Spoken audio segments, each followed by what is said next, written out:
बहुत साल का बात है। ये बाइबल का इतिहास में पूरा लिखा हुआ है, सच्चाई घटना है। इसराइल और फलस्तीन लोग का युद्ध के बारे में कुछ हम चर्चा करेंगे।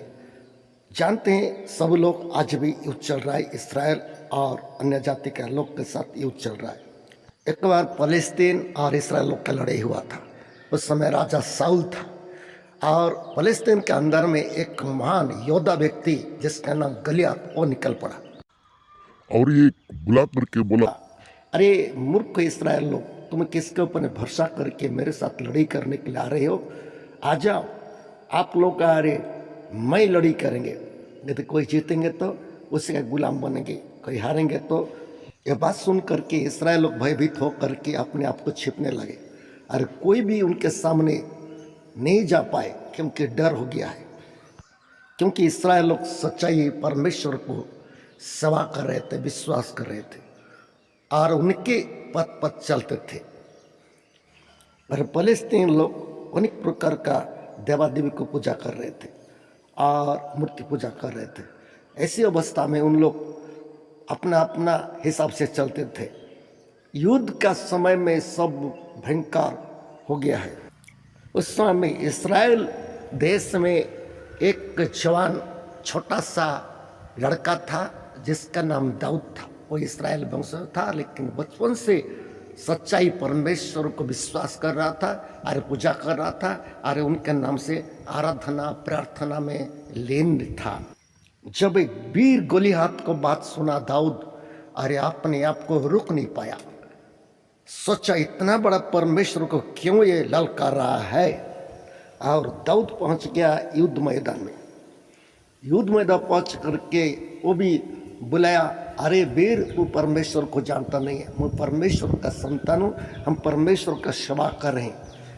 यह सुन करके गलियात बहुत तो हंस दिया और ललकारा और बोला, अरे मूर्ख बच्चा, तू क्यों इतना बड़ा लोगों के साथ लड़ाई करने के लिए तू पहुंच गया है?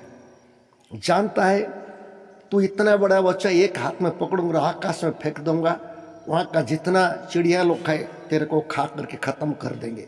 जानते हो मैं कौन हूँ? मैं फलस्तीन का एक बड़ा योद्धा गलियात हूँ, सीधा जीवन का सा है तो चले जाओ। ये बात सुन करके दाऊद भी बोला, मैं छोटा हूँ लेकिन तू बड़ा है, लेकिन मैं परमेश्वर के नाम से मैं तेरे पास आया हूँ लड़ाई करने के लिए। आज का युद्ध तेरे और मेरा नहीं है, तेरे और परमेश्वर का है। वही परमेश्वर जो आकाश और पृथ्वी को सृष्टि करता है वो तेरे को आज मेरे हाथ में समर्पण करेगा।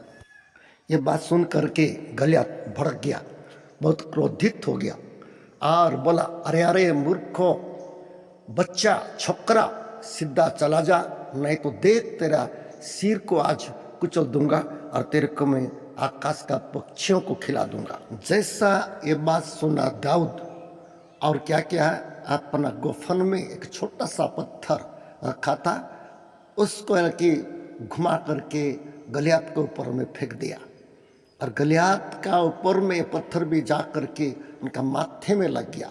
और तो माथे में जब घुस गया पत्थर तो साथ साथ गिर पड़ा, आवाज किया और गिर पड़ा। जब गलियात गिर पड़ा साथ साथ दाऊद गया और उनका तलवार में, उसी का तलवार में निकाल करके उसको सिर को काट दिया और अलग कर दिया। भाई बहन, ये घटना सुन करके आपको क्या लग रहा है? परमेश्वर कौन है आपको पता चल गया? इतना बड़ा होने से भी वो परमेश्वर को छोड़ करके दूसरा देवादेवी को पूजा कर रहा था गलियात, वो उसमें खत्म हो गया है। भाई बहन, सच्चाई को सच्चाई है और जो झूठ मूठा है वो झूठ मूठा है। मैं ज़्यादा नहीं बोलूँगा। इसके द्वारा आपको क्या ज्ञान मिला है तो कमेंट में जरूर लिखिए, सब्सक्राइब जरूर करिए, लाइक करिए।